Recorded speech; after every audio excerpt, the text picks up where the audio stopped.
Ito po yung isang nakabalik na kagad oh. Tanda natin yung mga dinampot natin. So review nyo na lang yung mga video kung sakaling para ma-correct nyo rin po ako ano. May nakita na tayo nakabalik dito eh. Ito yung una kong nakita. Ito yung inakay oh. Yun yung inakay. Yan. Tsaka ito yung isang pula. So bali tatlo. Bali apat na yan eh. Nandun na sa YouTube yung isa, yung blue bar. So ito pa yung ayan, yan yung panlima. Yan, yung isang pula na yan. So dalawang pula nakabalik na agad ano.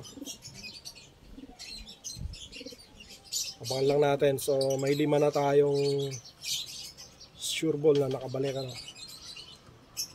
Hanap pa tayo ng mga bumalik na ibon kaagad.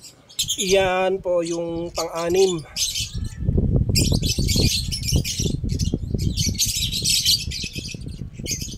Yan po no. So may mga nakita na tayo dito.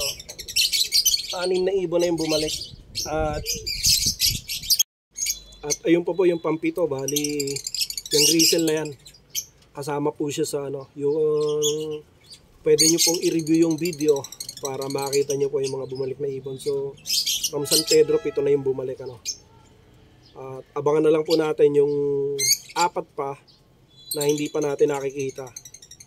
So update ko na lang po kayo sa mga susunod na video kung babalik pa yung 4 na ibon na yan ano. Pero sigurado yung isang timer, yung grisel, baka namasya lang ano, dahil ito yung pares niya eh. Ito, kasama niya yan eh.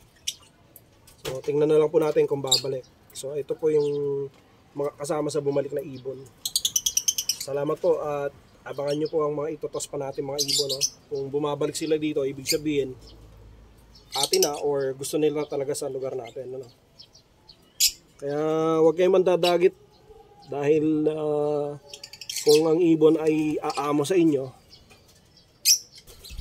uuwi yan dahil sabi nga bumabatcher yan at gusto nila dun sa lugar niyo. So bali wala pa dito yung dilaw na ibon na tinos natin ano. Sana nakabalik na siya sa amo niya.